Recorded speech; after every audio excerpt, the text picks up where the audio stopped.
Embora o nome Chernobyl seja bastante familiar para a maioria das pessoas na era moderna, poucos compreendem a verdadeira extensão do desastre que aconteceu lá. O desastre de Chernobyl costuma ser resumido informalmente como um acidente terrível. Mas colocar a sequência de eventos que levou ao desastre em contexto revela qual foi a causa. Uma série de erros sucessivos que começaram com o projeto e a construção da usina e continuaram durante toda a limpeza do desastre. Hoje, vamos analisar tudo o que precisou dar errado para que Chernobyl acontecesse. Mas antes de começarmos, não se esqueça de se inscrever no canal Weird History e nos contar nos comentários abaixo sobre quais outros desastres você gostaria de ouvir. Beleza, feche o zíper do seu traje de radiação porque estamos voltando para Pripyat. A verdade é que o reator de Chernobyl foi mal projetado e seus operadores nunca foram informados desse fato. Eles não faziam ideia de que o experimento que estavam conduzindo em 26 de abril de 1986 poderia levar o reator a uma condição explosiva. No entanto, mesmo considerando que o experimento que acabou causando o incidente foi, segundo todos os relatos, mal planejado e mal executado, protocolos de segurança previamente estabelecidos foram ignorados em nome da rapidez, algo que era endêmico de uma falta geral de cultura de segurança na usina. Mas após a investigação, a Agência Internacional de Energia Atômica concluiu que, pelo conceito de cultura de segurança, o projeto era extremamente deficiente, não apenas na fase operacional, mas em todas as etapas da vida útil da usina. As decisões relacionadas à segurança foram consideradas questionáveis em todas as fases, incluindo projeto, engenharia, construção, fabricação de equipamentos, assim como administração e regulamentação. O experimento no reator da unidade 4 de Chernobyl tinha como objetivo determinar se seus sistemas de emergência poderiam operar sob força inercial após uma queda de energia. Pouco antes do experimento, o sistema de resfriamento de emergência do núcleo foi desligado. Ele continuou assim durante todo o teste. As explosões que depois abalaram a usina foram causadas por outros erros. A falta do sistema de resfriamento agravou a situação e evidenciou o descaso da usina com a segurança. Enquanto as diretrizes iniciais para o experimento exigiam que o reator fosse estabilizado em um nível de potência de aproximadamente 1.000 megawatts, um erro humano fez com que o nível caísse para apenas 30 megawatts. Isso fez com que a reação dentro da usina se desestabilizasse. Os operadores fizeram o possível para compensar os baixos níveis de potência, mas só conseguiram voltar para cerca de 200 megawatts nesse nível. Embora estivesse estável, ainda era extremamente perigoso, infelizmente para todos os envolvidos. As ações dos operadores para elevar a potência causaram diretamente o acidente que destruiu a usina. O experimento de Chernobyl continuou pela noite do dia 25 de abril de 1986. Os operadores estavam cada vez mais frustrados por não conseguirem aumentar a potência do reator. Para compensar, começaram a remover as hastes de controle.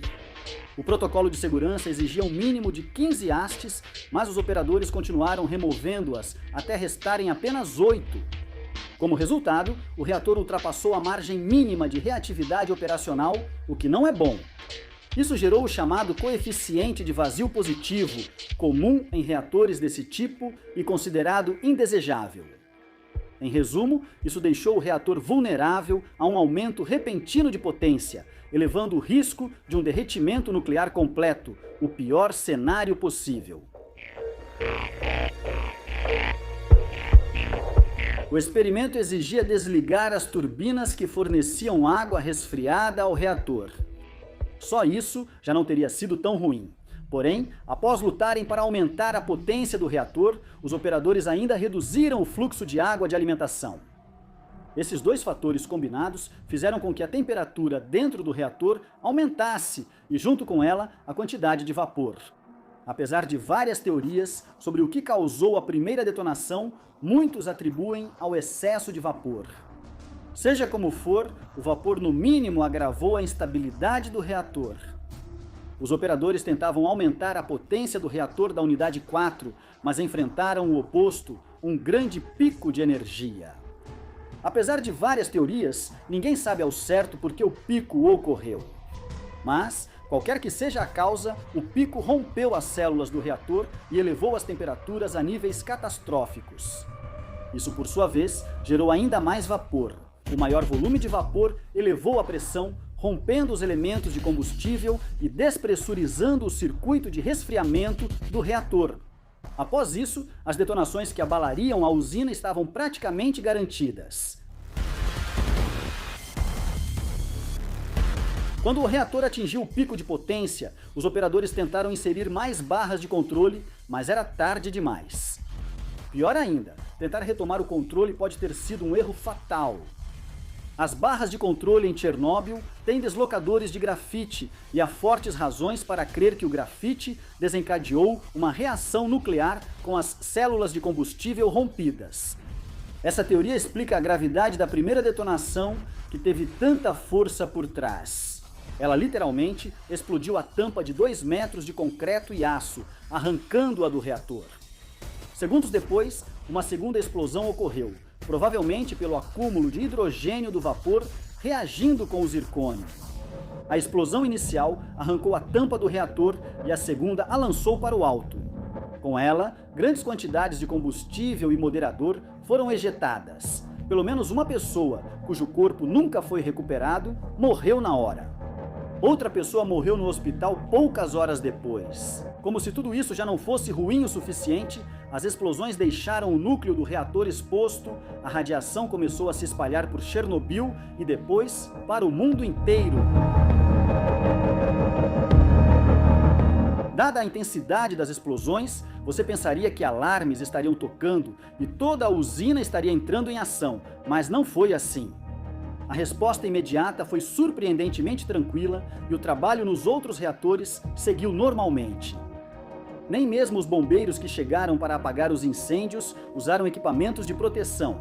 2 trabalhadores perderam a vida imediatamente e houve outras 28 vítimas, na maioria socorristas, que absorveram a radiação. Grandes quantidades de radiação foram diretamente atribuídas ao derretimento.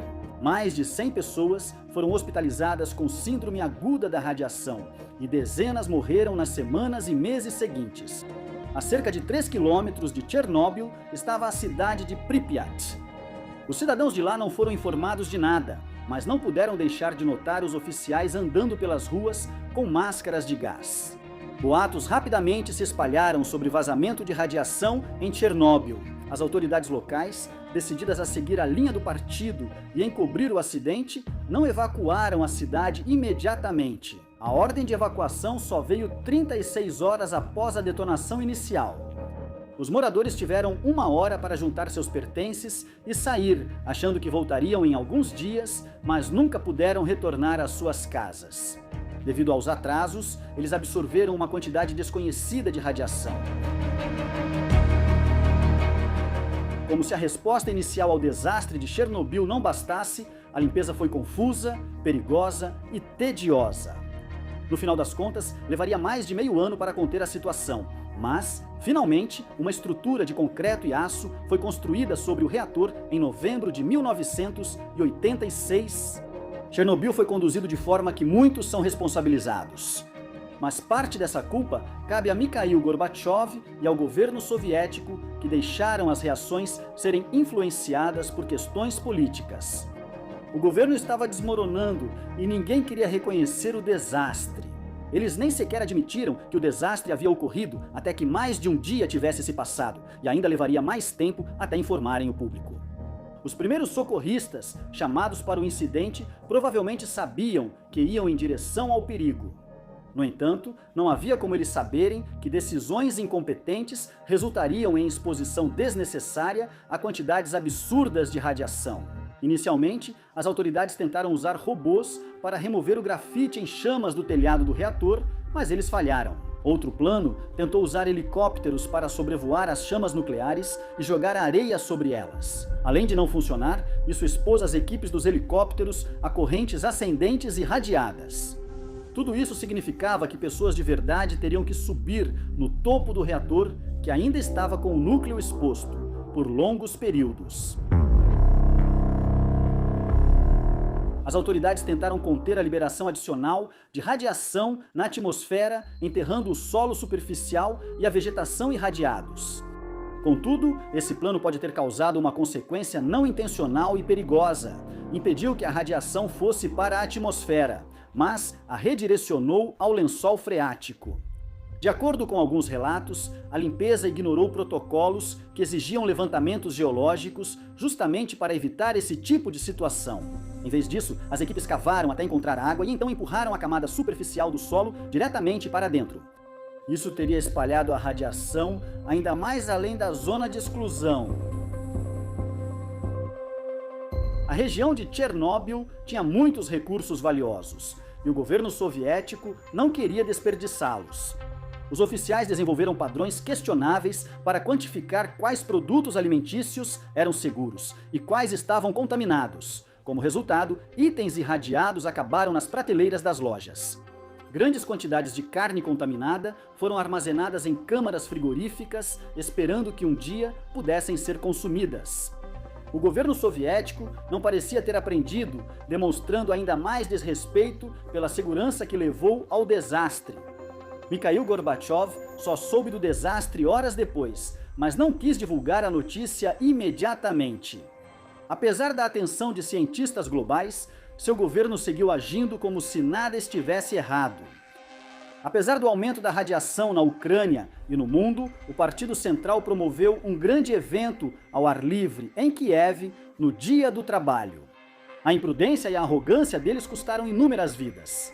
Apesar de só 30 vítimas serem oficialmente atribuídas a Chernobyl, a OMS estima que milhares morreram ao longo do tempo por câncer e doenças relacionadas.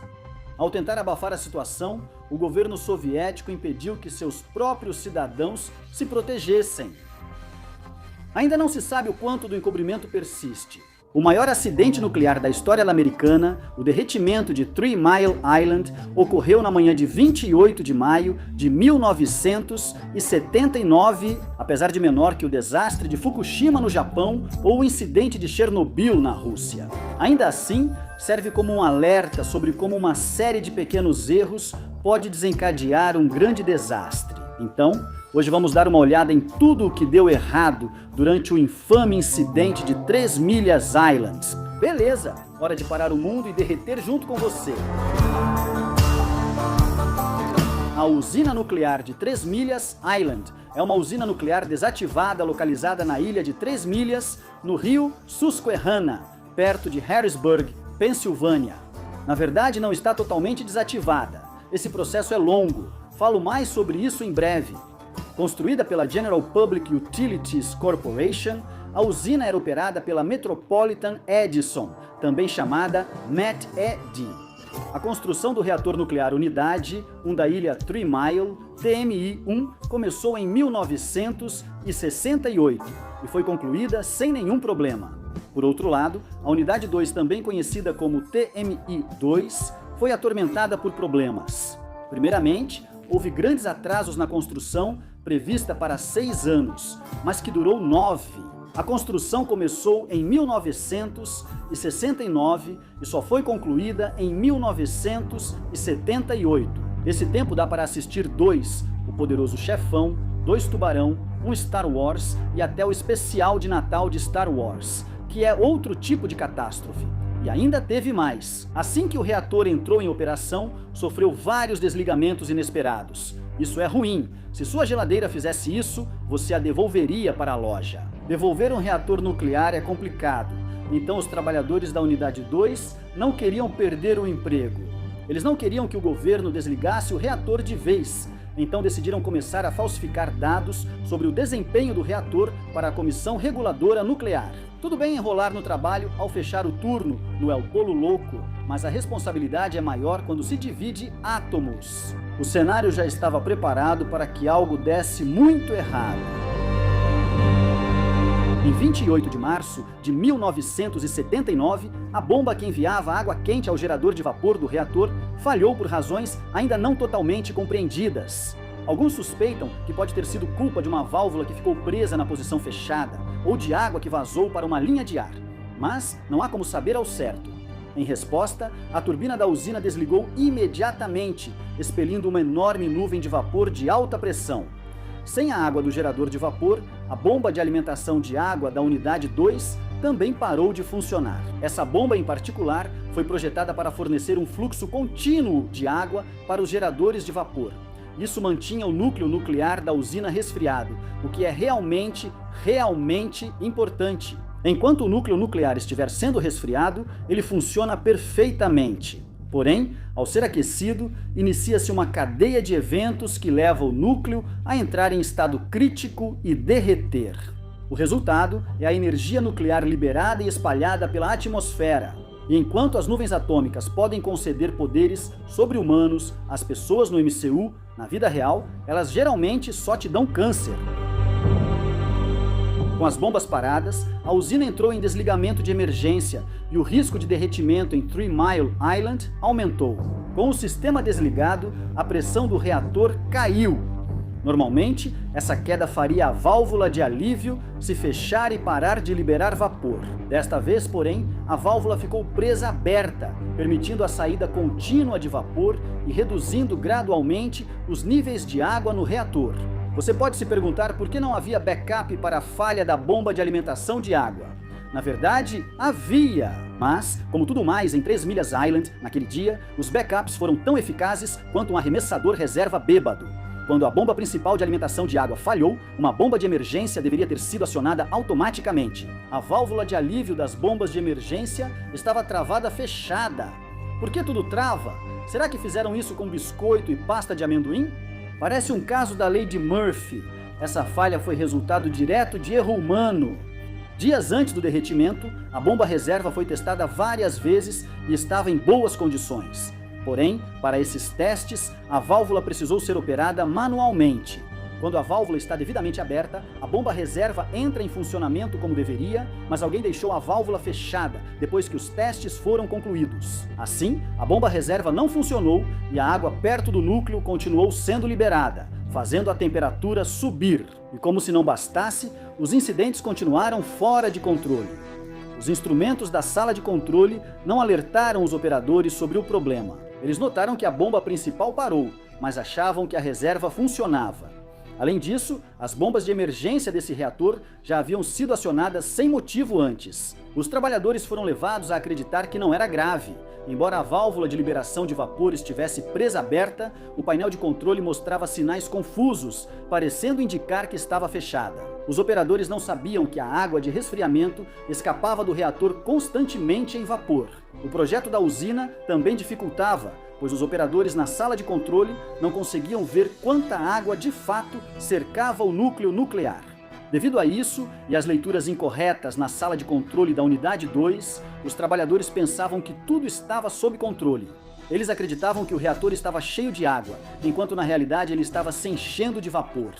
Então, para evitar que o núcleo do reator fosse inundado, os trabalhadores fecharam o fluxo de água. Isso só fez com que o núcleo, que já estava perigosamente baixo em água, ficasse ainda mais quente.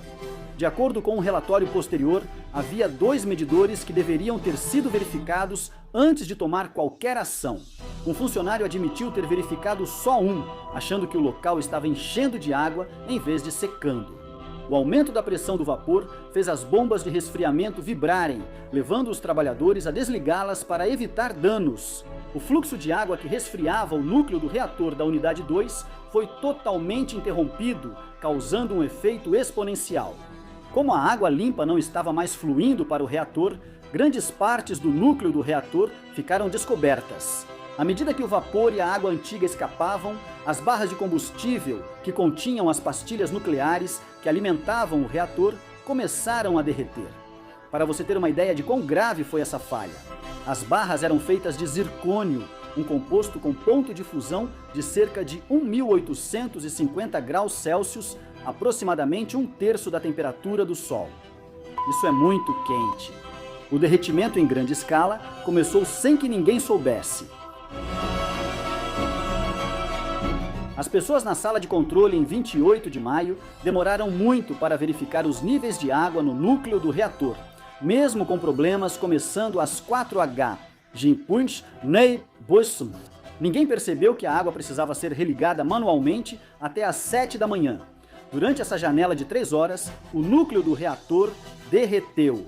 Quando os operadores da sala de controle entenderam a situação, religaram a água e fecharam manualmente a válvula emperrada. No entanto, naquele momento, eles já tinham 60% do núcleo seriamente danificado. Às 7h45, na manhã de 28 de maio, havia cerca de 60 pessoas na sala de controle tentando gerenciar a situação e evitar que ela piorasse ainda mais. Nenhum deles sabia que as barras de combustível nuclear já derretiam, formando lama radioativa no fundo do reator. Quando perceberam isso, horas depois, só restava torcer para que o fundo de aço de 12 centímetros do reator não evaporasse, igual ao T-1000 em O Exterminador do Futuro 2. Felizmente, o fundo do reator resistiu, evitando um derretimento total, e a água finalmente conseguiu resfriar a lama nuclear antes que as coisas piorassem ainda mais. Mesmo que a crise em 3 milhas tenha ocorrido em 28 de maio, só 2 dias depois, em 30 de maio, as autoridades finalmente se pronunciaram e informaram os moradores próximos que talvez fosse melhor pensarem em ficar dentro de casa e manter portas e janelas bem fechadas para evitar respirar um ar possivelmente contaminado. Quando uma bolha de hidrogênio, uma perigosa nuvem de ar, foi encontrada no topo do reator, o governador da Pensilvânia, Dick Thornburgh, pediu que crianças e grávidas a até 8 quilômetros evacuassem. Felizmente, nenhum morador teve problemas de saúde devido ao derretimento, mas, se o incidente fosse mais grave, esperar 2 dias para declarar evacuação de emergência teria sido catastrófico. Os verdadeiros vencedores do desastre foram os produtores do filme de 1979, Síndrome da China, com Jane Fonda, Jack Lemmon e Michael Douglas. O filme, que gira em torno de um desastre muito parecido com o de 3 Mile Island, havia estreado apenas 12 dias antes do acidente. Aproveitou sua relevância repentina para se tornar um grande sucesso e receber 4 indicações ao Oscar. As consequências na vida real, sem trocadilhos, foram muito menos empolgantes.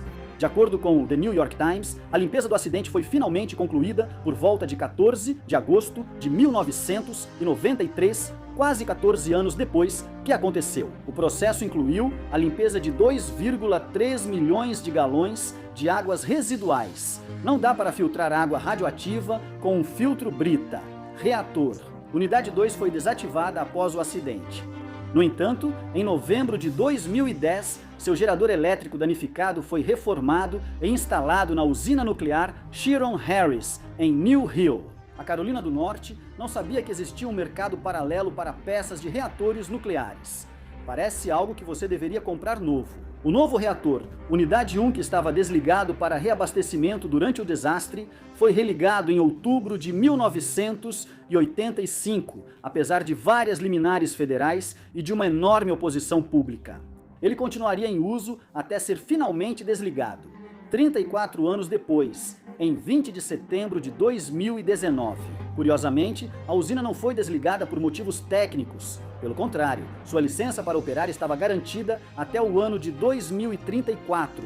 Não, a TMI-1 foi desligada porque sua proprietária, a Exelon Corporation, não lucrava o bastante com a operação.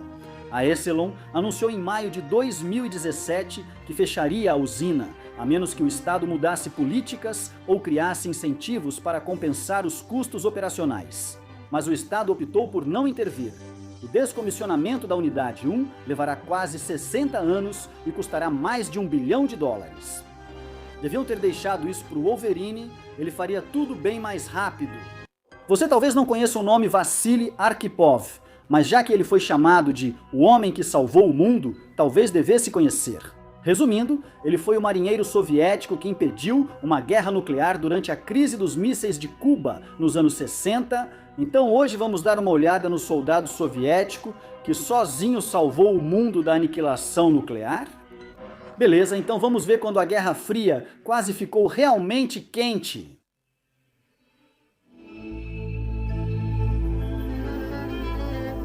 Em outubro de 1962, o presidente dos Estados Unidos, John F. Kennedy, recebeu informações coletadas por uma aeronave de reconhecimento U-2, que revelaram que a União Soviética havia colocado secretamente vários mísseis nucleares em Cuba, a apenas 90 milhas da costa da Flórida. Na época, o presidente John F. Kennedy ainda estava abalado após fracassar em derrubar Fidel Castro durante a invasão da Baía dos Porcos em 1961. Portanto, saber que Cuba e a União Soviética uniram forças para construir instalações de mísseis balísticos em Cuba, obviamente, não era uma notícia muito boa. Em 22 de outubro de 1962, Kennedy se dirigiu à nação pela televisão. Ele informou aos americanos sobre a presença dos mísseis e os motivos pelos quais decidiu impor um bloqueio naval em torno de Cuba. Ele afirmou que os Estados Unidos consideravam os mísseis uma ameaça direta à segurança nacional e estavam prontos para usar forças militares se necessário. Nunca na história do mundo, a ameaça de uma guerra nuclear em larga escala pareceu tão iminente e muitos temeram que o pior acontecesse durante os 13 dias seguintes. Kennedy e o premier Nikita Khrushchev jogaram um jogo político de gato e rato. Isso quase levou à primeira guerra nuclear do mundo, quando contratorpedeiros dos Estados Unidos foram enviados para a quarentena ao redor de Cuba. Eles não sabiam de um detalhe crucial sobre os 3 submarinos soviéticos que encontraram lá, ou seja, que esses submarinos carregavam armas nucleares a bordo. Nem as forças de guerra antissubmarino da inteligência naval dos Estados Unidos, nem ninguém em toda a cadeia de inteligência militar dos Estados Unidos fazia ideia de que os submarinos estavam armados com ogivas poderosas, mas estavam. Na verdade, cada um dos submarinos tinha 22 torpedos, e um torpedo de cada submarino continha uma ogiva de 15 quilotons que podia percorrer 12 milhas. Sem saber do risco nuclear, os americanos lançaram cargas de profundidade contra submarinos para forçá-los a emergir. Isso foi muito próximo do desastre. A tripulação dos submarinos soviéticos se sentia presa, as condições eram insuportáveis e os americanos seguiam enviando tiros de advertência, lembrou depois o oficial de inteligência de comunicações Vadim Orlov. Os americanos nos acertaram com algo mais forte que granadas, parece uma bomba de profundidade real. Pensamos, é isso, acabou, segundo o capitão de segunda classe Valentin Grigorovich, de acordo com Orlov. Savitsky então gritou: talvez a guerra já tenha começado lá em cima, vamos atacá-los agora, vamos morrer, mas vamos afundar todos eles, não vamos envergonhar nossa marinha. O destino original da tripulação era Cuba, antes de serem desviados e ordenados a parar no Caribe. No entanto, a tripulação não sabia o motivo do desvio. Os homens no submarino soviético ficaram em silêncio dias antes da crise, sem saber o que ocorria na superfície. Orlov, que passou um tempo nos Estados Unidos, soube pelo rádio americano que a Rússia havia instalado mísseis em Cuba e que Cuba havia derrubado um avião espião americano. Ele soube que a Marinha dos Estados Unidos bloqueou o acesso à ilha, mas a tripulação do submarino desconfiava das reportagens americanas. A tripulação tinha todos os motivos para acreditar que a guerra começara.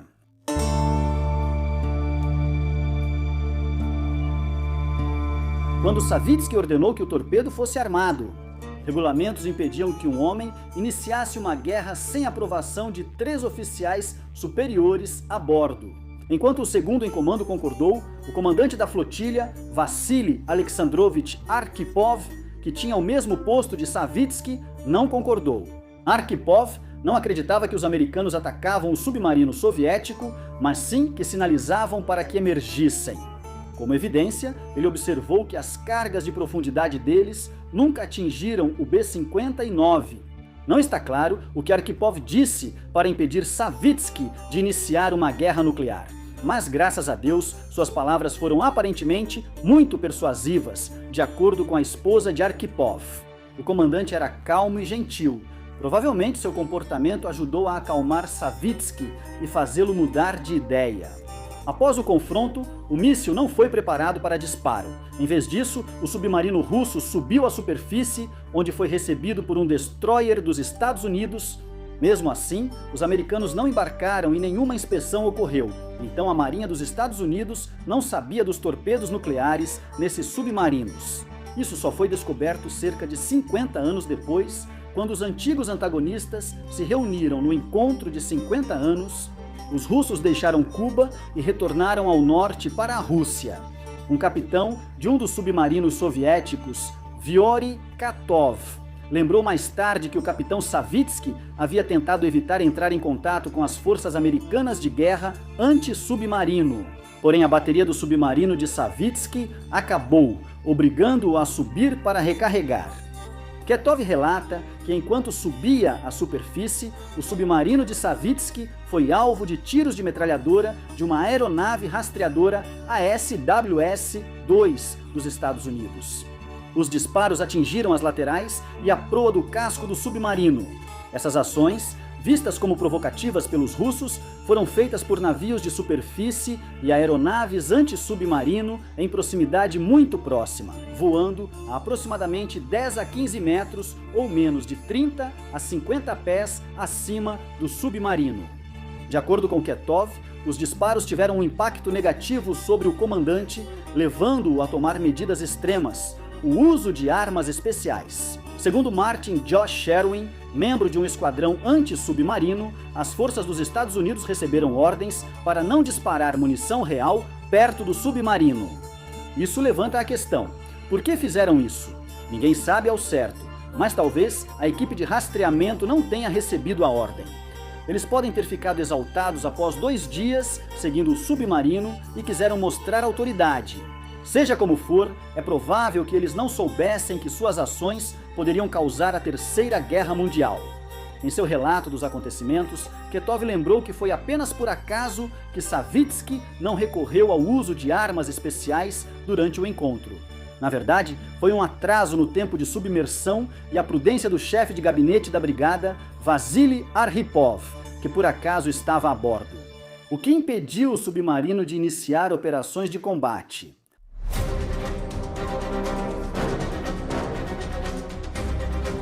O B-59 de Savitsky, designado como classe Foxtrot pela OTAN, estava equipado com um sistema de propulsão padrão. Os 3 motores, a diesel do submarino, alimentavam baterias que precisavam ser recarregadas regularmente para não ficarem sem energia. As forças dos Estados Unidos estavam provocando o submarino de Savitsky com granadas de mão e outros explosivos menores, e Savitsky evitava emergir para recarregar as baterias. Enquanto isso, os homens dentro do submarino estavam sofrendo imensamente. A água no Caribe era muito quente e envolvia o submarino, fazendo com que ele esquentasse. A temperatura mais baixa dentro era de 45 graus Celsius, enquanto a temperatura na sala das máquinas chegou a 60 graus. Os submarinos Foxtrot não tinham ar-condicionado, pois eram feitos para águas frias, o que prejudicava os marinheiros russos. O ar era pútrido, havia pouca água potável e os tripulantes desenvolveram erupções e úlceras devido ao calor e umidade. Eles pareciam tão mal e doentes que alguns depois compararam sua aparência à dos sobreviventes do Holocausto.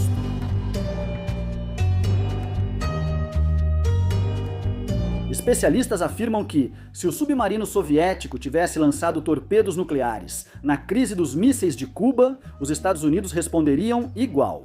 Os porta-aviões dos Estados Unidos na região realmente carregavam cargas de profundidade nucleares. Não se sabe exatamente quais efeitos catastróficos uma guerra nuclear teria causado, mas há consenso de que seria extremamente ruim para ambos os países. Felizmente, após 13 dias de negociações intensas, o presidente Kennedy e o premier Nikita Khrushchev chegaram a um acordo e a ameaça de uma guerra nuclear deliberada também foi evitada. Khrushchev retirou os mísseis de Cuba e, em troca, os Estados Unidos prometeram não atacar a ilha, embora isso não tenha sido divulgado publicamente. Os Estados Unidos também aceitaram retirar seus mísseis nucleares da Turquia. Um ano depois, os Estados Unidos, o Reino Unido e a União Soviética até proibiriam parcialmente os testes de armas nucleares. Enquanto isso, as ações de Arhipov para evitar um desastre nuclear teriam sido aceitas pelo governo soviético e ele não foi repreendido por suas ações. Na verdade, ele mais tarde foi promovido, o que foi algo positivo desde então. Evitar uma guerra nuclear acidental parece justamente o tipo de atitude que os militares deveriam incentivar. E, De acordo com Tomás Blanton, ex-diretor do Arquivo de Segurança Nacional dos Estados Unidos, Arhipov salvou o mundo.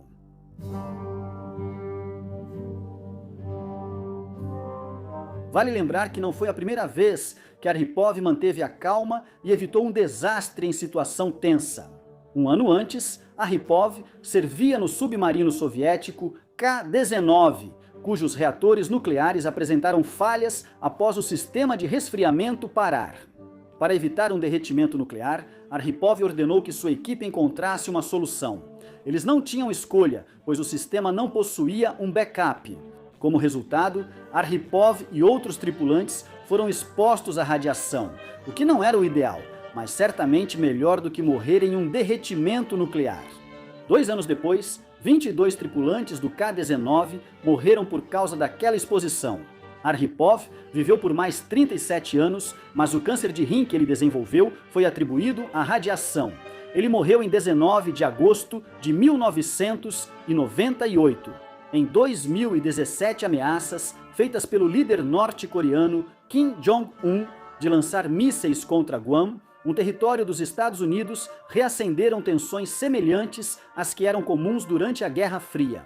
Só resta torcer para que ainda haja alguns Arhipovs por aí para lidar com essas situações. Embora a ameaça de aniquilação nuclear mundial tenha diminuído um pouco desde a Guerra Fria, os planos de resposta nuclear do governo dos Estados Unidos, na verdade, se tornaram mais sofisticados. Embora alguns desses planos pareçam excessivos frente a um possível conflito nuclear, todas as opções devem ser consideradas. Então hoje, vamos dar uma olhada em tudo o que o governo dos Estados Unidos planejou para sobreviver a um ataque nuclear. Ok? Fique a uma distância segura, pois vamos desencadear uma explosão de história estranha.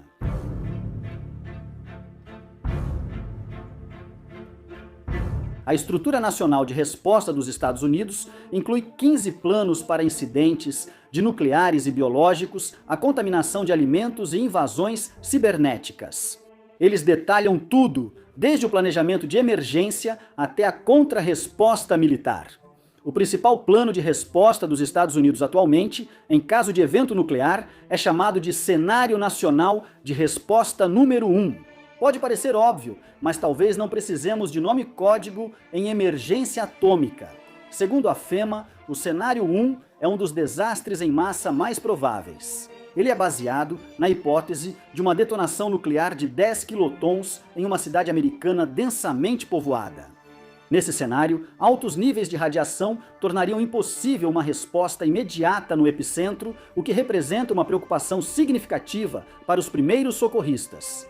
Apesar de altos níveis de radiação parecerem preocupantes em uma grande crise em área populosa, centenas de grupos e agências, cada um com sua cadeia de comando, participariam da resposta ao desastre. Você pode imaginar como deve ser tentar organizar isso. Seria como tentar juntar gatos no meio de um desastre nuclear.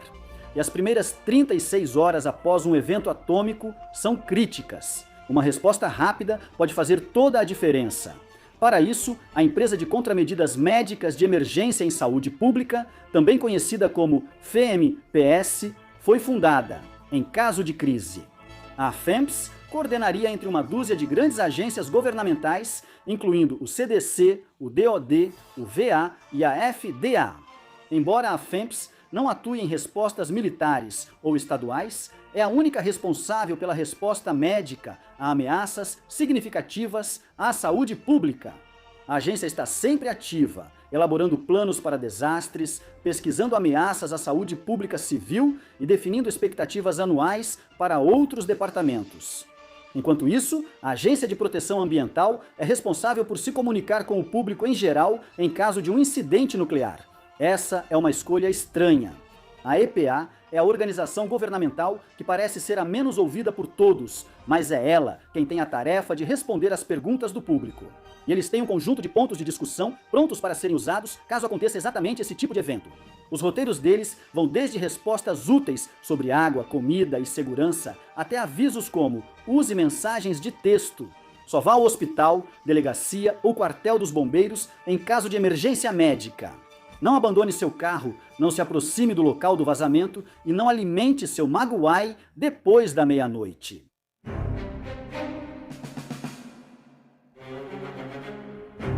Parte da Guerra Fria, a paranoia dos anos 50 foi uma febre pela preparação nuclear. O governo Eisenhower incentivou os cidadãos a estocar provisões para uma semana na campanha Despensa da Vovó. Porém, com o agravamento do conflito, ficou evidente que sobreviver a um ataque nuclear com apenas uma semana de mantimentos enlatados era talvez otimista demais. O governo, então, desenvolveu o biscoito de sobrevivência multiuso, feito de trigo para quibe. Esses biscoitos devem ser consumidos em porções de 125 calorias, acompanhados de um pequeno doce duro vermelho ou amarelo, chamado suplemento de carboidrato. Igual ao que a mamãe fazia, tão gostoso quanto parece. O governo interrompeu a produção nos anos 60, mas ainda existem algumas caixas. Houve até uma tentativa de distribuir os biscoitos restantes como ajuda em desastres no final dos anos 70, mas eles já estavam estragados e impróprios para o consumo. Bem, ainda mais impróprios, de qualquer forma. O Estoque Nacional Estratégico, ou SNS, é uma coleção de medicamentos armazenados para o caso de um desastre nuclear. Então foi para lá que todo o éder foi parar. Considerando que a Guerra Fria terminou em 1991, você pode se surpreender ao saber que o SNS só foi criado em 1999, possivelmente em resposta aos novos radicais. Era difícil não perceber os sinais do fim do mundo quando aquela música não saía do rádio. Mas o SNS foi criado, na verdade, em antecipação a possíveis eventos de crise no futuro. Vários incidentes em 2001, como o 11 de setembro e o susto do Antrax, levaram o Congresso a aprovar legislação importante. Isso elevou o orçamento, o inventário e a agilidade do estoque estratégico para reagir a ameaças. O estoque está espalhado por depósitos secretos nos Estados Unidos, apenas esperando pelo próximo desastre ou para ser liberado por uma equipe de supercriminosos. Entre os muitos assessores, funcionários, conselheiros e animadores que cercam o presidente. Quando ele viaja, há uma pessoa com um trabalho especial. Esse trabalho é carregar uma pequena pasta preta. Ela contém um aparelho de comunicação complexo que verifica a identidade do presidente, possibilita contato com o Pentágono e autoriza ataques nucleares, chamado futebol nuclear. E se você assistiu muitos filmes de suspense do tipo Tom Clancy com seu pai enquanto crescia, provavelmente já ouviu falar disso antes. Apesar do que muitos acreditam, não existe um grande botão vermelho que lança as ogivas nucleares. Pedidos de lançamento devem ser enviados ao Pentágono, onde ocorre uma complexa autenticação. Após a confirmação das autenticações, esses pássaros atômicos decolam. Houve quem questionasse a autoridade unilateral do presidente em autorizar o uso de armas nucleares desde a Guerra Fria. Mas a política ainda não mudou. Nenhum presidente se apressou em abrir mão desse privilégio.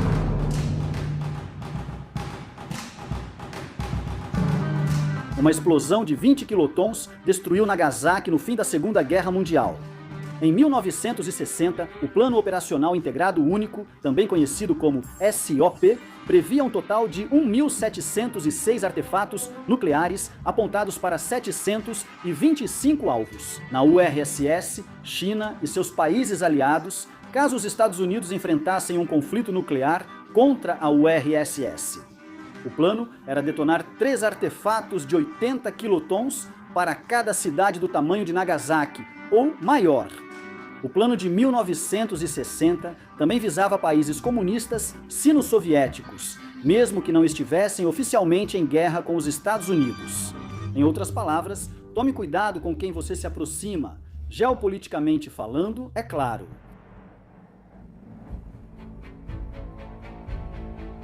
Como muitos americanos aprendem na escola primária, se o presidente morrer, for removido do cargo ou de alguma forma se tornar incapaz de exercer a função, o vice-presidente assume o controle. Mas e se tanto o presidente quanto o vice-presidente forem eliminados pelo mesmo evento, como uma explosão nuclear? Aqui, a presidência vai para o presidente da Câmara dos Deputados antes de seguir a sucessão. Essa linha oficial de sucessão inclui um total de 18 pessoas e vai até o secretário de Segurança Interna. No evento extremamente improvável de que todas essas 18 pessoas tenham sido eliminadas, o próximo presidente provavelmente seria escolhido por um torneio de queimada. Antes de trabalharem juntos no gabinete de George W. Bush, Dick Cheney e Donald Rumsfeld foram designados pelo governo Reagan para criar um plano de sobrevivência da liderança dos Estados Unidos em caso de guerra nuclear com a União Soviética. A sucessão foi vista como insuficiente, então Cheney e Rumsfeld criaram um plano para garantir a continuidade da cadeia de comando. Apesar de pouco se saber do plano, a ideia é que 3 equipes fossem levadas de avião para bunkers diferentes no país. Cada equipe teria um membro sênior do gabinete, oficiais de defesa, autoridades estaduais e representantes da CIA, além dos recursos para assumir o controle da resposta militar e civil à crise. Apesar da incerteza, provavelmente há bunkers de emergência escondidos pelo país. Não podemos ter certeza, pois se o público soubesse onde ficam os bunkers, eles deixariam de ser secretos. Porém, alguns já se tornaram públicos. O mais famoso é Raven Rock, no sul da Pensilvânia. Parece nome de brinquedo do He-Man, mas é um complexo de escritórios sobre enormes molas dentro de uma montanha escavada. Ou seja, realmente lembra um brinquedo do He-Man.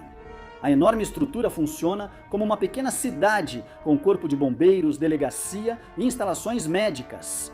Nos primeiros dias da era nuclear, os dispositivos nucleares não eram nem de longe tão destrutivos quanto são agora. Não era totalmente irracional pensar que algumas pessoas atingidas pela explosão poderiam ser salvas. O governo elaborou planos para preservar o máximo de vidas possível. Com dispositivos cada vez mais destrutivos, chegando a 25 megatons, muito acima das bombas de Hiroshima e Nagasaki. Os planejadores passaram a priorizar salvar oficiais de alto escalão e garantir a continuidade do governo em desastres. O restante acaba ficando por conta própria. Daí todos os bunkers secretos do mundo. Em janeiro de 2018, os moradores do Havaí receberam uma mensagem de texto alarmante que dizia: ameaça de míssil balístico a caminho do Havaí. Procure abrigo imediatamente. Isto não é um exercício. Felizmente, apesar de não ser um exercício, a mensagem também não era correta. Um funcionário da agência de emergências do Havaí a enviou por engano. Ops, o botão para enviar essa mensagem deveria ser claramente identificado, mas ninguém que recebeu percebeu isso. Para eles, parecia que o governo dos Estados Unidos mandou todo o Havaí se despedir da vida. Os Estados Unidos mantêm satélites vigiando o Oceano Pacífico contra ameaças balísticas 24 horas por dia. A mensagem errada era desse sistema. O Comando do Pacífico dos Estados Unidos detecta mísseis balísticos de longo alcance, dando ao exército tempo para tentar interceptá-los ou se preparar para o impacto. Espero que eles não enviem mais mensagens acidentais. Você só recebe um certo número de falsos alarmes até que seu sistema de alerta precoce pare de avisar qualquer pessoa no mundo. As crianças americanas dos anos 1950 podem se lembrar de assistir a um desenho animado na escola estrelado por uma tartaruga falante chamada Beto, que ensinava as crianças a se abaixar e se proteger. Em caso de explosão nuclear, o filme foi produzido pela Agência Federal de Defesa Civil e veio com quadrinhos curtos e outros produtos do Beto. Ou seria Beto Xindês. Se você acha que se abaixar e se proteger durante um ataque atômico é idiota, não está sozinho. Muitos já ridicularizavam a ideia de se abaixar e se proteger em explosões nucleares, mas o conselho reapareceu. Cada um pensa de um jeito. Se você estiver na área da explosão direta de um dispositivo nuclear, abaixar e se proteger não ajudará. O melhor conselho é: aproveite enquanto pode. Abaixar e se proteger é indicado para quem está fora do raio da explosão, evitando ondas de choque e destroços. Em 2011, com tensões nucleares em alta, o governo Obama divulgou um documento incentivando agências a instruírem cidadãos sobre se abaixar e se proteger, novamente usando uma tartaruga de desenho animado. Já não está na hora dessa tartaruga se aposentar? Na era da Guerra Fria, a ameaça de uma guerra nuclear iminente inspirou o governo dos Estados Unidos a cavar enormes bunkers secretos nas montanhas. Décadas depois, uma coincidência levou o repórter Garrett Graff a descobrir um desses bunkers, e a partir daí, a história de todo o programa. Então, hoje, vamos revelar como um homem tropeçou nos bunkers ultra-secretos do governo dos Estados Unidos para o holocausto nuclear. Ok, alguém chama o Val Kilmer, porque o que estamos investigando é ultra-secreto. Por volta de meados de 2010, o jornalista de Washington Garrett Graff recebeu de um colega um crachá de identificação do governo achado em um estacionamento. Alguém da inteligência deixou cair o crachá, surpreendendo por não proteger segredos. Ao menos use uma corrente de carteira. Como inteligência era a área de Graff, o colega achou que ele poderia devolvê-lo, mas ao examinar o crachá, Graff percebeu possíveis instruções no verso. Ele logo partiu para uma aventura ao estilo de A Lenda do Tesouro Perdido, repleta de traição e triunfo? Não foi bem assim. Ele buscou o local no Google Maps e viu uma estrada na Virgínia Ocidental indo para uma montanha. Porém, segundo ele, não foi só isso que encontrou. Era possível ver claramente as grandes portas de bunker de concreto, uma guarita pequena, cerca de arame e o conjunto de portas de bunker de concreto. Graff sabia que havia achado um bunker da Guerra Fria, feito para ajudar o governo dos Estados Unidos a sobreviver a ataques nucleares, químicos ou biológicos. Seu interesse aumentou com a descoberta ultra secreta. Graff passou a pesquisar sobre os bunkers, data de construção, finalidade e quantidade. Ele se impressionou especialmente com Raven Rock, bunker irmão do que encontrou. O complexo da montanha Raven Rock, também conhecido como Site R, o Pentágono Subterrâneo e o Centro de Comando Conjunto Alternativo, está localizado na Pensilvânia, autorizado pelo presidente Harry S. Truman. A construção de Raven Rock começou em 1951 para servir como realocação do Pentágono em caso de ataque nuclear. O Raven Rock, primeiro de muitos bunkers da Guerra Fria, tem 5 prédios de 3 andares e um refeitório que serve 4 refeições diárias. Corpo de Bombeiros e Departamento de Polícia, uma agência dos Correios, instalações médicas, estradas, usinas de energia, sistemas de ventilação e uma Starbucks, provavelmente. No caso de um evento nuclear, a instalação seria totalmente autossuficiente e o pessoal lá dentro teria provisões suficientes para 30 dias. Mas, obviamente, o espaço era limitado. Embora o gabinete do presidente e secretários estivessem convidados, suas esposas não foram. Se você se pergunta que homem deixaria a esposa para morrer em um holocausto nuclear, provavelmente se daria bem com o presidente da Suprema Corte, Earl Warren. Quando recebeu seu crachá de identificação de Raven Rock, ele imediatamente perguntou onde estava o passe de sua esposa. Quando disseram que sua esposa, Nina Myers, não receberia um. Ele devolveu seu passe e disse: "Vocês terão espaço para mais um oficial importante." Agora, pode não ter havido espaço para esposas, mas aparentemente havia espaço para um monte de velharias. Para ser justo, era menos velharia e mais os maiores tesouros históricos da América. Então tente explicar isso para sua esposa. 2 bunkers extras foram destinados a arquivos históricos, Raven Rock e o Centro de Operações de Emergência Mount Weather, próximo a Bluemont, Virgínia. Para preservar a história dos Estados Unidos, artefatos deveriam ser selecionados, levados ao subsolo e guardados para futuras gerações. Este é o cenário de um filme da série A Lenda do Tesouro Perdido. Os 2 itens no topo da lista eram a Declaração de Independência e um retrato de George Washington, ambos salvos por Dolly Madison, da Casa Branca, durante a Guerra de 1812. O discurso de Gettysburg seria salvo no lugar da comissão militar de George Washington, e guardas do parque foram acionados para proteger o sino da liberdade. Sobre a Constituição, vamos torcer para que ela consiga uma posição melhor no próximo draft. Imagine um apocalipse nuclear e ainda precisar trabalhar no dia seguinte. Durante a Guerra Fria, o governo dos Estados Unidos não só pensou nisso, como também se preparou para essa possibilidade, elaborando planos de contingência para o funcionamento dos Estados Unidos em caso de ataque nuclear.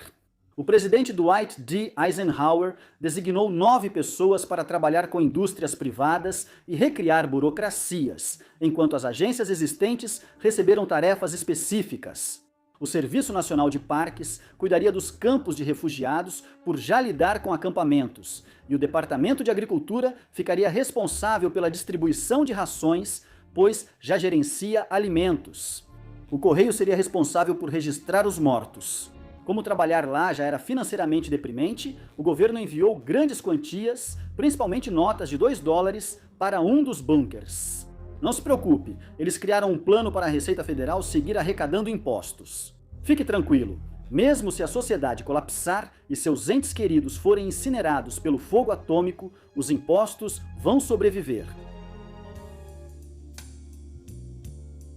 Como sabemos, um é o número mais solitário, talvez por isso o governo dos Estados Unidos construiu vários bunkers, como o Raven Rock, a instalação da montanha Greenbrier, na Virgínia Ocidental, conhecida como Projeto Ilha Grega, tinha os mesmos recursos gerais e um nome igualmente ligado à natureza, Projeto Ilha Verde. Verde, não grega. Construída como bunker do Congresso, começou em 1958 no governo Eisenhower. O bunker tinha consultório odontológico, usina de energia, vários banheiros e comida para 6 meses. Mas sem Bartik, não, obrigado. Além disso, o dentista usa esse consultório o ano todo ou só em caso de emergência nuclear? O bunker da Montanha Cheyenne, perto de Colorado Springs, foi construído em 1961 e, em 1966, passou a abrigar o Comando de Defesa Aeroespacial da América do Norte. Conhecida como NORAD, a montanha possui usina própria. E como essa instalação ainda é operada por uma equipe reduzida, ela conta com academia, consultório médico e até um restaurante Subway. Se você já quis comer um sanduíche de $1 numa montanha oca, quem será o franqueado desse lugar? Parece que a existência de bunkers ultra secretos deveria ser, bem, um segredo, mas se você morava perto de algum desses bunkers, provavelmente já sabia que eles estavam lá. Bases secretas e covis de vilões sempre aparecem de surpresa nos filmes, mas na vida real, um bunker não é exatamente fácil de esconder. Os trabalhadores tentavam manter seu conhecimento em segredo. Um desses trabalhadores, Gene Bowman, recordou que em 1950, aos 17 anos, ganhava $1,35 por hora para perfurar e explodir granito em Raven Rock. Se questionados sobre a construção, as autoridades diziam que era um túnel, mas esse sistema só funcionaria por tempo limitado. Logo, os jornais noticiaram o segundo Pentágono sendo construído nas colinas. Melhor sorte na próxima vez, pelo visto. Situado nas colinas de Maryland, o Campo David é o retiro presidencial dos Estados Unidos e está a apenas 10 quilômetros do complexo da montanha Raven Rock. Isso levou a rumores de que os dois locais podem estar conectados por um túnel subterrâneo. E não parece uma ideia tão ruim assim. Ah, Chernobyl. Só o nome já evoca imagens de florestas brilhando, parquinhos assombrados e radiação ambiente suficiente para assar um frango de padaria. Mas tudo isso é só a ponta do iceberg incrivelmente assustador quando se trata das histórias que as pessoas contam sobre o famoso local do desastre. E é por isso que hoje vamos dar uma olhada em algumas histórias assustadoras de Chernobyl. Pegue seu traje de radiação porque nós vamos entrar. Em 26 de abril de 1986, o reator número 4 de Chernobyl explodiu, desencadeando um dos piores desastres nucleares da história. Mas isso não impediu o físico nuclear de Nova York, Andrei Karsakov, de passar suas férias lá em 1997. Para ser justo, Andrei não foi tirar selfie, mas sim fazer medições de radiação com uma equipe. Mas enquanto estava do lado de fora da instalação selada, ele ouviu alguém gritando por socorro dentro do reator. O problema era que ninguém entrava naquela sala há anos, sabe? Por causa de toda aquela coisa do derretimento nuclear. A porta do reator também exigia uma senha e uma impressão digital literal para abrir, e se alguém tivesse entrado, teria disparado um alarme. Mais tarde, naquela noite, enquanto a equipe jantava, um holofote dentro da mesma sala se acendeu. A equipe brincou sobre uma queda de energia até que a luz se apagou ao final da frase. Talvez tenha sido uma falha, ou alguém realmente quis esquentar um lanche no micro-ondas da sala de descanso do inferno, ou até um fantasma que precisava esquentar um lanche ali. Não podemos descartar essa possibilidade. De acordo com um pianista clássico, conhecido apenas como Yuri, após o derretimento, ele e sua trupe musical patrocinada pelo Estado foram enviados para Pripyat, perto de Chernobyl, para se apresentar. Para os moradores que não faziam ideia de que havia ocorrido um derretimento nuclear, foi praticamente uma missão suicida. Mas para músicos, trabalho é trabalho. Na verdade, os músicos também não sabiam o que estava acontecendo, então o show começou. E, como Yuri descreveu, a bailarina dançou lindamente até que seu cabelo começou a cair no meio de uma pirueta, então sangue escorreu do nariz e dos ouvidos dela. Os moradores não eram profissionais de saúde, mas sabiam pela experiência que a bailarina estava praticamente condenada. E os próprios filhos deles, faltando dentes e pele, ofereceram flores a ela. Então o gerador parou e o palco ficou escuro, mas as flores e as crianças continuaram brilhando. Yuri fugiu ao ligar um carro e dirigiu por dias, mas ao chegar a um local seguro, já estava cego. Dizem que ele é o único sobrevivente da tropa. Isso só comprova o que sempre dissemos: não encene um balé em área de contaminação radioativa. Os robôs deveriam limpar Chernobyl, mas quando ouviram o plano, entraram em greve. Ok, o problema foi a radiação, que fritou os circuitos deles como faca quente na manteiga soviética. Então a URSS usou seus planos de contingência. Mais bailarinos? Não, só brincando. Mandaram soldados, o que é tão horrível. Esses homens eram chamados de liquidadores e receberam duas opções: servir 2 anos no Afeganistão ou passar 2 minutos jogando areia sobre o reator exposto. A maioria escolheu a areia. Os soldados bebiam vodka e corriam ao telhado com paz, cientes de que isso poderia matá-los. Muitos morreram, outros tiveram problemas de saúde duradouros. Vodka, na verdade, não previne a doença da radiação. Quando você cava plutônio como cobertura de jardim, aceita o que vier. O pé de elefante é o que acontece quando combustível nuclear, areia, concreto, metal e arrependimento soviético derretem juntos em uma massa oculta e horrenda de destruição. Ele se formou durante o derretimento e era uma massa brilhante, parecida com lava, que escorria pelo reator. Como se tivesse um destino maligno, acabou se alojando em um túnel de manutenção, como um Jabba, o Root radioativo em 1986. Se você ficasse ao lado dele por 5 minutos, estaria morto em 48 horas. E não é aquele, nossa, estou morto depois do dia de perna. Não, estamos falando de morto mesmo, com pele derretendo e células se liquefazendo. As primeiras fotos desse pesadelo nuclear foram feitas com uma câmera sobre rodas, pois chegar perto era como apertar a mão da morte. As fotos mostram uma pilha irregular e fumegante que lembra vagamente, isso mesmo, o pé de um elefante. Se o elefante fosse amaldiçoado por um mago e tivesse pés de massa de modelar, ainda assim o pé de elefante seria perigoso. Não é perigoso a ponto de causar morte instantânea, mas definitivamente não toque nisso a menos que você queira brilhar no escuro. Perigoso. Depois de Chernobyl, os boatos explodiram, tipo, bem, Chernobyl. As pessoas diziam que tinham visto lobos gigantes, peixes brilhantes e sapos de 3 olhos pulando por aí como se tivessem acabado de sair de um teste para os Simpsons. Embora ainda não tenhamos confirmado oficialmente um urso mutante adolescente ninja, os relatos anteriores sobre animais mutantes não eram totalmente infundados. Um leitão local, por exemplo, nasceu com dipigos, ou seja, 2 pelves e pernas extras, basicamente um porco de 2 bundas. Você pode vê-lo hoje no Museu Nacional de Chernobyl, na Ucrânia, considerado o lugar mais assustador que se pode visitar sem invocar acidentalmente um demônio. Mas aqui vem a reviravolta. Ninguém esperava que a natureza realmente se recuperasse.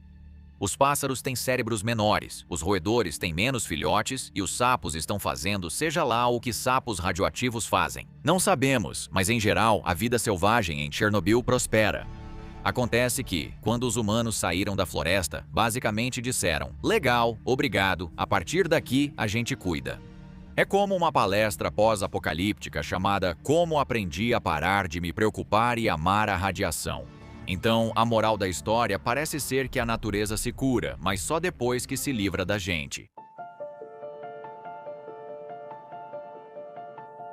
em algo que só pode ser descrito como um timing historicamente ruim. O parque de diversões de Pripyat estava programado para abrir em 1º de maio de 1986. Em vez disso, ele abriu brevemente em 27 de abril para os evacuados de Chernobyl, que foram avisados de que o ar era mortal. Mas olha, hoje tem uma roda gigante. Os brinquedos enferrujados estão congelados no tempo. Musgo cresce nos carrinhos bate-bate. Os barcos balanco não se movem há décadas. E os rostos de palhaço radioativos. Afinal, todo parque de diversões abandonado tem esses rostos. Eles ainda estão sorrindo. O parque é incrivelmente assustador. Já apareceu em jogos como Call of Duty e Stalker, além de estar em todas aquelas séries de fotos ousadas e abandonadas de influenciadores de viagem. Porque nada é mais estético do que poeira cancerígena. Se Arquivo X nos ensinou alguma coisa, é que a presença de alienígenas deixa tudo mais assustador. Então não é nada surpreendente que OVNIs tenham sido vistos pairando sobre o reator 4 antes e durante o derretimento, sugando o excesso de radiação como aspiradores cósmicos. Segundo essa teoria, alienígenas nos salvaram de um desastre maior. É muito gentil da parte deles, principalmente considerando o que Ripley fez com a rainha deles.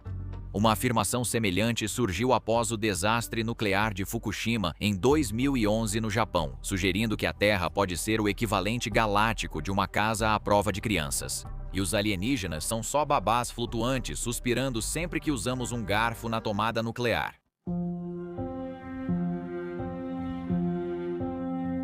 Se você conhece vídeos perturbadores da internet, talvez já tenha visto um vídeo de baixa qualidade mostrando um homem próximo a Pripyat sendo atacado por zumbis. Ele se espalhou na internet e pessoas acreditaram o suficiente para ser aprovado. Um filme de terror chamado Chernobyl, Sinta a Radiação, onde um grupo de turistas de desastres é devorado por mutantes. Por mais satisfatório que isso pareça, no entanto, o vídeo dos zumbis é falso.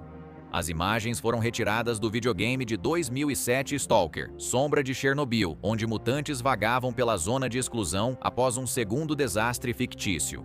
Então, embora seja assustador, sentimos informar que não há zumbis comendo turistas em Chernobyl. Dito isso, se causarmos mais 1 ou 2 acidentes nucleares, quem sabe? Sabe o que é pior do que um acidente nuclear? Um acidente nuclear que grita assim?